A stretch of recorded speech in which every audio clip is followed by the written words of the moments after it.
Okay guys, I have some more idioms for you.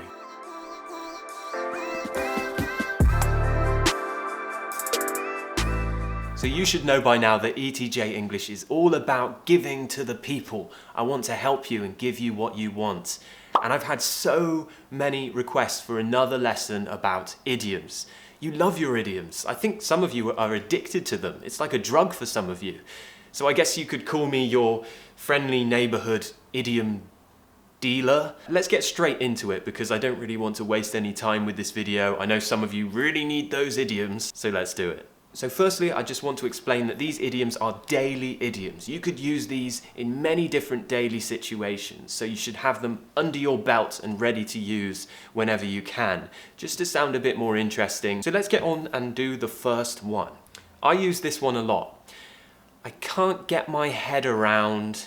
Now, if you can't get your head around something, it means you can't quite understand, you can't comprehend something.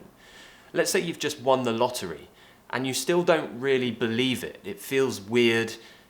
You don't know how you have all this money. It just doesn't make sense. So you think to yourself, I can't get my head around the fact that I've won the lottery, that I have all this money. Okay? So you can't understand something. I can't get my head around this maths equation. It's too complicated. I can't understand it. I can't work it out. And remember to pronounce around with the schwa sound on the A. Around.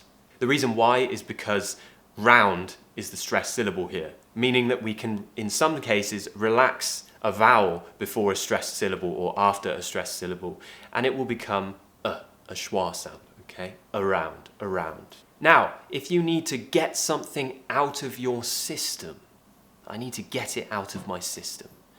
This is usually when you have something that you really need to say or something that you've been really wanting to do and you just need to do it. You've been waiting and it's been building inside of you and you need to just do it, okay?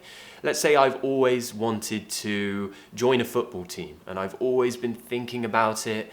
Oh, I really want to play football, meet some new people and all of this, and I keep thinking about it.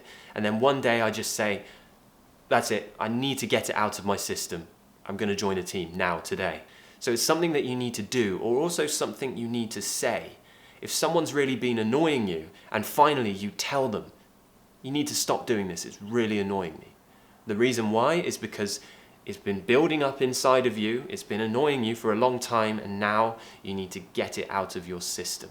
Next one, I love this one. I say this a lot to people, and it's very, very simple. It's just, give it a rest. Give it a rest. We're actually dropping the T on it, so give it a rest. You don't have to do that, but if you want to sound more natural, it's probably a good thing to do, okay?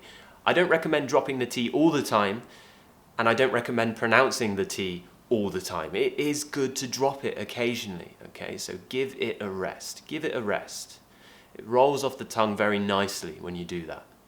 Now, if someone needs to give it a rest, if you say to someone, oh, just give it a rest, that means they're doing something and it's annoying or it's stupid and they just need to stop. It basically just means stop, chill out, relax, stop.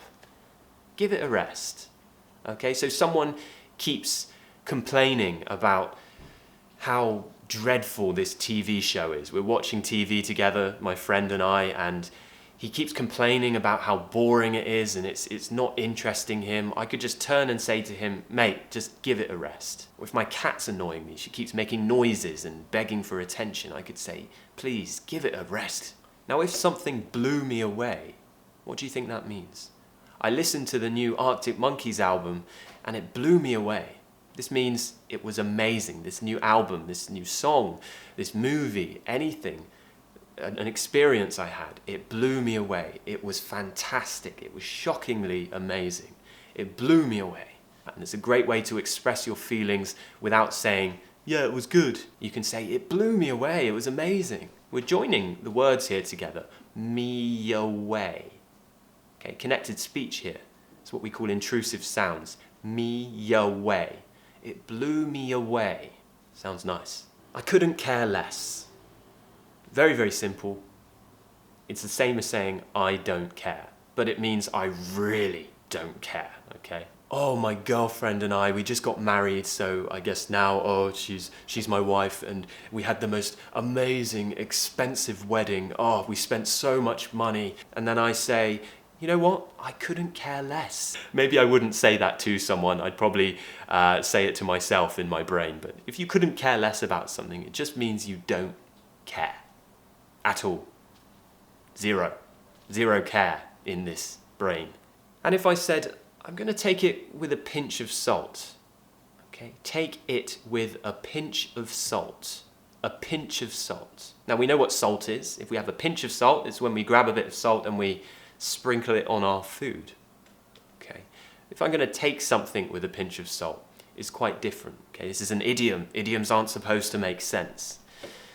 So this is really used when we don't completely believe something that somebody has said, perhaps. So if somebody tells me something, I don't quite believe it. I would say to my friend maybe after our conversation, Dave told me this, but I'll take it with a pinch of salt.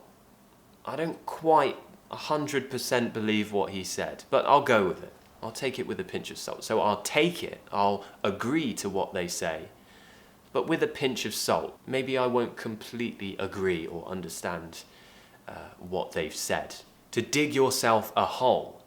Imagine you have a shovel and you're digging into the ground, metaphorically speaking. So this is when we get ourselves into an awkward, undesirable situation, a situation we don't want to be in. This happens to me all the time.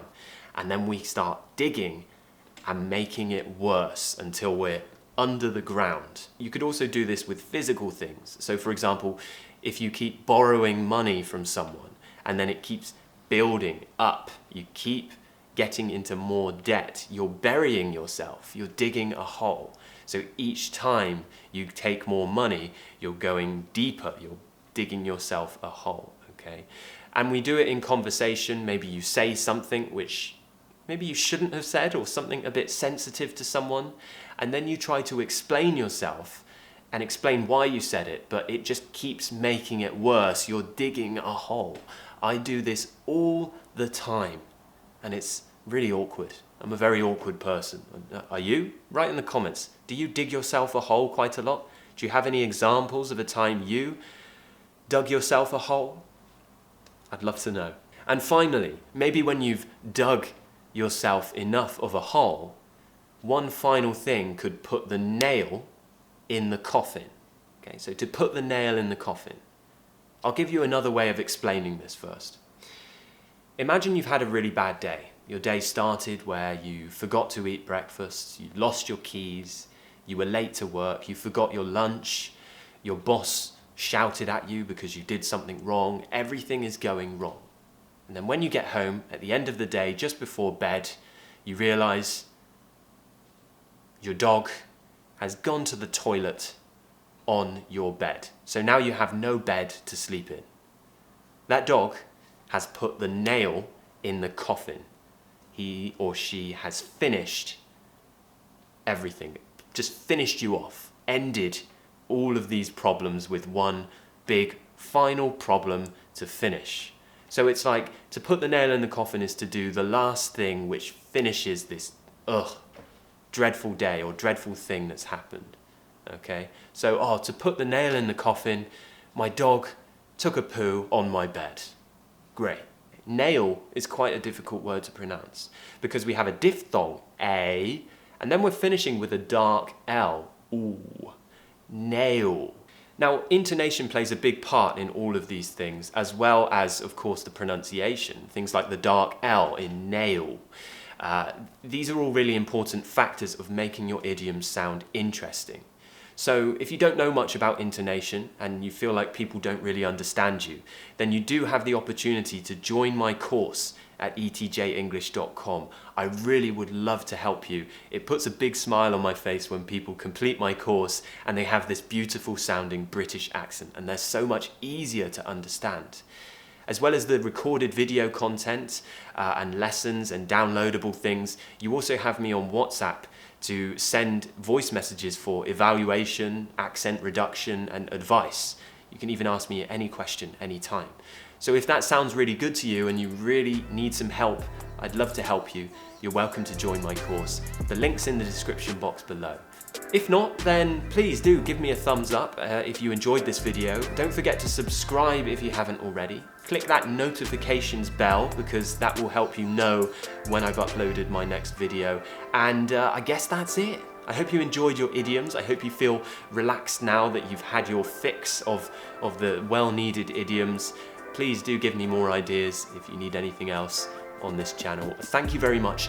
Cheers, guys. Bye.